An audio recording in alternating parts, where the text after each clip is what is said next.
tidak diketahui lagi kewujudannya. Namun, terdapat dua hipotesis mengenai tempat asal-usul bahasa Melayu, iaitu kawasan Asia Tengah dan kawasan Nusantara. Di kawasan Asia Tengah, orang Melayu dikatakan berasal dari bahagian selatan China. Penghijraan mereka berlaku dalam dua kelompok, iaitu Melayu Pruto dan juga Melayu Deutero. Kumpulan Melayu Pruto merupakan kumpulan pertama yang datang ke kawasan Nusantara sekitar tahun 2500 sebelum Masihi. Pada tahun 1500 sebelum Masihi, kumpulan Melayu kedua yang dikenali sebagai kumpulan Melayu Deutero telah datang ke Nusantara. Kumpulan Melayu ini dipercayai datang dari daerah Yunan di selatan China. Manakala dari sudut kajian geografi, kawasan Nusantara merupakan kawasan daratan yang luas yang merupakan beberapa wilayah seperti Semenanjung Tanah Melayu, Jawa, Borneo, dan Kalimantan masih bercantum menjadi sebuah daratan yang luas yang dikenali sebagai pentas Sunda. Berdasarkan kajian arkeologi pula, penemuan rangka manusia awal di Nusantara menunjukkan bahawa manusia telah lama mendiami Kepulauan Melayu. Seterusnya adalah perkembangan bahasa Melayu. Perkembangan bahasa Melayu mempunyai 3 peringkat perkembangan, iaitu dari bahasa Melayu kuno, bahasa Melayu klasik dan juga seterusnya kepada bahasa Melayu moden. Bahasa Melayu kuno mempunyai pengaruh Sanskrit dan Hindu yang kuat. Bahasa Melayu ini juga mencapai kegemilangan dari abad ke-7 sehingga abad ke-13 pada zaman Kerajaan Sriwijaya sebagai lingua franca dan bahasa perantaraan. Salah satu bukti bahasa Melayu kuno yang penting ialah batu bersurat. Terdapat beberapa batu bersurat yang ditemui di sekitar Sumatera dan Jawa. Antaranya ialah batu bersurat Kedukan Bukit, Palembang bertarikh 605 tahun Saka bersamaan dengan 653 Masihi. Batu bersurat ini mengandungi tulisan Pallava. Seterusnya adalah bahasa Melayu kuno digantikan dengan bahasa Melayu klasik. Bahasa Melayu klasik mempunyai ciri-ciri seperti ayat yang panjang, berulang dan berbeza, mempunyai banyak ayat pasif dan songsang, menggunakan bahasa istana, menggunakan aksara Jawi iaitu aksara yang dipinjam daripada bahasa Arab. Terdapat beberapa bukti batu bersurat. Yang pertama adalah batu bersurat di Kuala Berang, Terengganu pada tahun 1303 Masihi. Batu bersurat ini ditulis dalam tulisan Jawi dan ia membuktikan tulisan Arab telah digunakan dalam bahasa Melayu. Pada peringkat ketiga, bahasa Melayu klasik telah berkembang kepada bahasa Melayu moden yang digunakan pada hari ini. Bahasa Melayu pada zaman ini semakin mantap dari aspek tata bahasa, ejaan dan laras yang selari dengan perkembangan dunia. Menurut Nik Safia Karim, bahasa Melayu kini berpotensi tinggi mengalami perubahan dan menyampaikan buah fikiran dan perasaan. Menurut Perkara 152 dalam Perlembagaan Persekutuan, bahasa moden dijadikan bahasa kebangsaan Malaysia semenjak 1957 merupakan bahasa rasmi dalam urusan pentadbiran.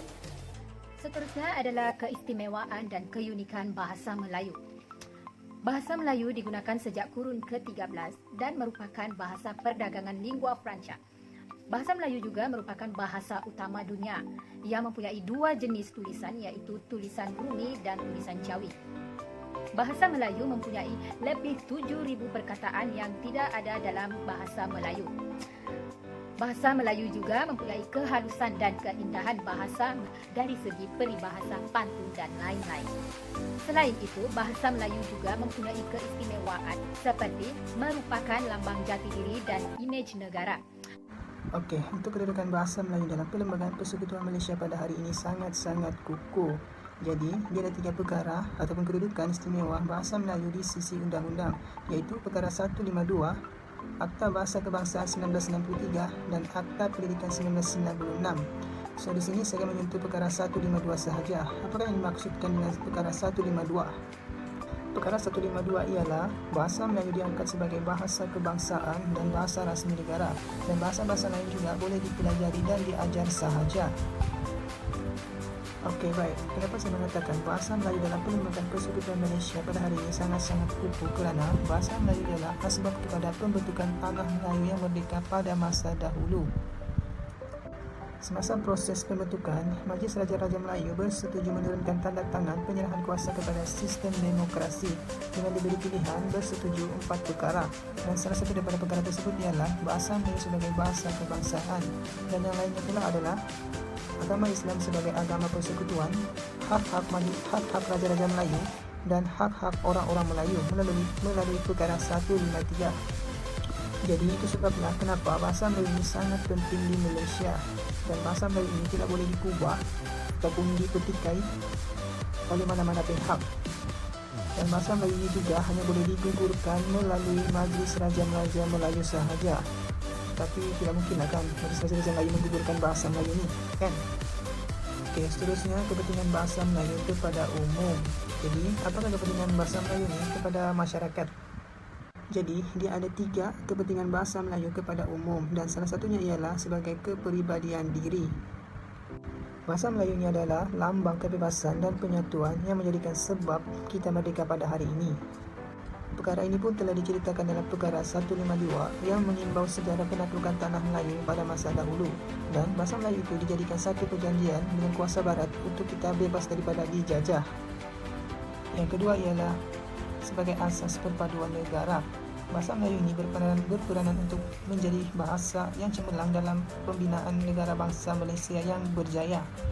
Bahasa Melayu ini juga adalah asas dalam asas pembentukan agama Islam, kerana bahasa Melayu itu datang daripada orang Melayu, dan orang Melayu itu juga datang daripada agama Islam sendiri. Okey, yang terakhir sekali ialah sebagai alat penghubung. So, bahasa Melayu ini juga adalah bahasa yang menghubungkan orang yang berlainan agama, kerana bahasa Melayu itu sendiri berkuasa mutlak dan wajib dipelajari untuk rakyat Malaysia. Namun bahasa lain juga boleh dipelajari dan diajar, tetapi bahasa Melayu ini diberikan keutamaan kepada rakyatnya sendiri. Apakah peranan kita sebagai rakyat Malaysia dalam memartabatkan pendidikan bahasa Melayu? Kita mesti tahu bahawa memartabatkan bahasa Melayu adalah tanggungjawab semua. Antara peranan rakyat Malaysia khususnya dalam memartabatkan pendidikan bahasa Melayu ialah melalui peranan Dewan Bahasa dan Pustaka. Dalam usaha memartabatkan bahasa Melayu, Dewan Bahasa dan Pustaka merupakan badan utama yang memainkan peranan yang amat penting dalam memartabatkan bahasa Malaysia sebagai bahasa kebangsaan dan bahasa rasmi di Malaysia. Melalui peranan dan usaha yang dimainkan oleh Dewan Bahasa dan Pustaka, bahasa Malaysia telah digunakan dalam pelbagai bidang, termasuklah undang-undang, kejuruteraan, sains dan teknologi, ekonomi, perbankan, insurans dan sebagainya. Dewan Bahasa dan Pustaka hendaklah juga menjadi monitor dan menggerakkan semua aktiviti pembinaan dan pemantapan bahasa kebangsaan di seluruh negara, contohnya dalam projek Sukan Commonwealth dan Koridor Raya Multimedia. Dalam konteks ini, Dewan Bahasa dan Pustaka hendaklah sentiasa menasihat, menegur dan membimbing pemimpin kerajaan, swasta, media cetak atau media elektronik supaya menggunakan bahasa Malaysia yang betul dalam semua urusan rasmi. Yang kedua ialah peranan warga pendidik. Seterusnya ialah warga pendidik di negara ini juga turut memainkan peranan yang penting untuk memartabatkan bahasa Malaysia serta meningkatkan mutu pendidikan bahasa Malaysia. Golongan pendidik hari ini telah dipertanggungjawabkan melaksanakan konsep bahasa Malaysia dalam kalangan masyarakat. Peranan pendidik bahasa adalah penting kerana mereka juga bertanggungjawab membimbing guru mata pelajaran lain. Peranan pendidik lebih penting dalam memartabatkan bahasa Malaysia kerana dalam kurikulum pendidikan bahasa, matlamat utama adalah untuk melahirkan pelajar yang berupaya menggunakan bahasa Malaysia yang baik dan membanggakan. Selain itu, dalam konteks sikap yang lebih luas, nilai-nilai masyarakat yang positif perlu diterapkan melalui pendidikan bahasa. Peranan yang ketiga ialah peranan pelajar yang proaktif untuk memartabatkan pendidikan bahasa Melayu. Para pelajar di institusi pengajian tinggi sememangnya mempunyai peranan dan tanggungjawab yang besar untuk memartabatkan bahasa Melayu. Golongan pelajar ini juga adalah merupakan golongan cerdik pandai yang sering melibatkan diri dalam aktiviti-aktiviti ilmu seperti seminar, pembentangan kertas kerja, pidato, forum, simposium dan pelbagai aktiviti yang melibatkan perbincangan soal jawab, penerangan dan taktiknya. Mereka seharusnya melibatkan diri dengan aktif agar boleh menggunakan bahasa dengan berhujah, memberi pandangan, ulasan dan apa sahaja yang membawa kepada pemantapan bahasa Melayu. Oleh itu, antara langkah dalam memartabatkan pendidikan bahasa Melayu ialah: pertama, kita boleh mulakan dengan sumbangan individu ataupun diri kita sendiri. Seorang individu yang berbahasa Melayu boleh berkomunikasi dalam bahasa Melayu di rumah ataupun di sekolah. Kita juga harus menunjuk minat kita terhadap bahasa Melayu dan sering melibatkan diri di dalam aktiviti bahasa di rumah. Langkah yang kedua ialah langkah yang patut diambil termasuklah menggesa semua urusan rasmi dan surat menyurat di semua jabatan kerajaan diimplementasikan dalam bahasa ibunda, yaitu bahasa Melayu. Muktakhir ini, jabatan-jabatan kerajaan lebih gemar memilih bahasa Inggris yang dianggap berdarjat tinggi berbanding bahasa Malaysia untuk digunakan dalam urusan syarikat mereka. Sifat nafsi yang menggunung dalam jiwa mereka wajar diibaratkan seperti kacang lupakan kulit kerana mereka persis mengenepikan sebuah bahasa yang telah mendewasakan pemikiran mereka. Oleh itu, pihak-pihak ini haruslah menjaga martabat bahasa Malaysia supaya tidak hilang di telan zaman. Langkah yang ketiga pula ialah idea pengajaran dan pembelajaran sains dan matematik dalam bahasa Inggris PPSMI juga harus dihapuskan.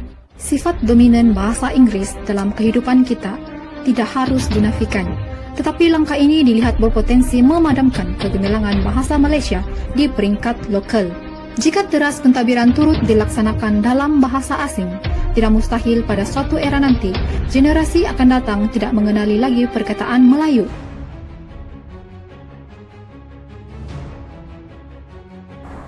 Antara aktiviti yang boleh dilaksanakan untuk menarik minat masyarakat agar mencintai bahasa Melayu ialah melanjutkan Minggu Bahasa Melayu yang bertujuan untuk menarik minat lebih ramai golongan muda terutamanya terhadap bahasa Melayu.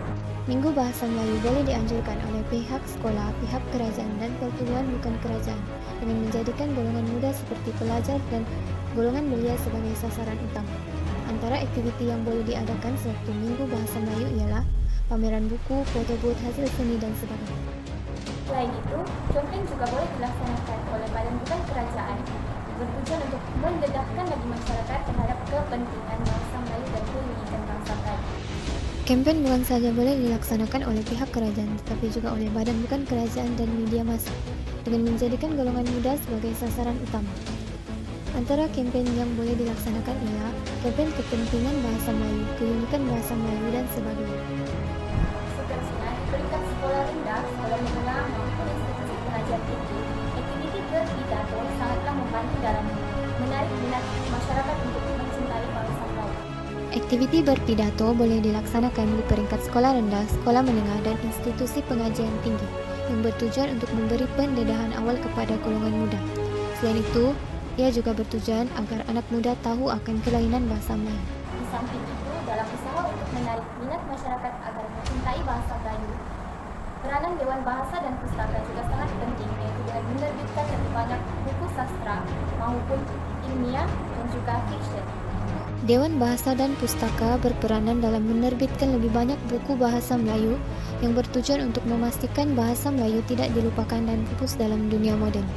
Selain itu, ia juga boleh dijadikan sumber rujukan utama dalam bidang bahasa. Namun begitu, dalam usaha untuk menarik minat masyarakat agar mencintai bahasa Melayu, terdapat berbagai cabaran yang harus dihadapi. Antaranya ialah pengaruh budaya luar, yaitu media sosial seperti Facebook, Instagram, dan Twitter. Pengaruh budaya luar menjadikan bahasa Melayu sering dipinggirkan, terutamanya dalam penggunaan media sosial seperti Facebook, Instagram, Twitter, dan sebagainya. Selain itu, kewujudan bahasa rojak dalam bahasa Melayu juga menjadi salah satu cabaran besar dalam usaha untuk menarik minat masyarakat agar mencintai bahasa Melayu. Kewujudan bahasa rojak dalam bahasa Melayu, terutamanya dalam kalangan anak muda seperti remaja, merupakan kesan daripada pengaruh budaya luar. Ianya jelas terlihat dari segi pertuturan ayat, istilah, dan bahasa. Seterusnya, cabaran globalisasi yang tidak dapat dinafikan menjadi cabaran sangat besar dalam usaha kita untuk menarik minat masyarakat mencintai bahasa Melayu.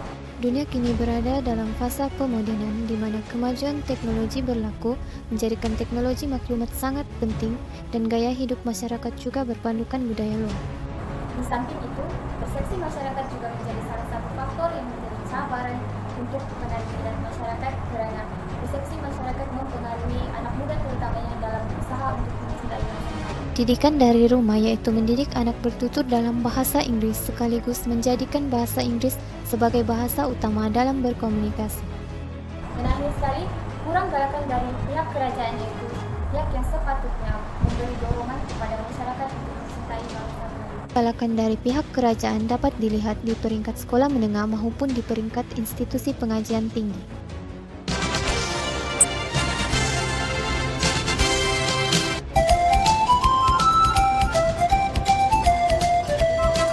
Marilah kita menggunakan bahasa Malaysia persaudaraan antara bangsa, bahasa, jiwa bangsa, lambang identiti bangsa. Ayo cintailah bahasa kebangsaan kita menggunakan bahasa Melayu dengan betul. Ingatlah, hilang bahasa, lenyaplah bangsa. Bahasa jiwa bangsa. Dewan Bahasa dan Pustaka sentiasa di hati.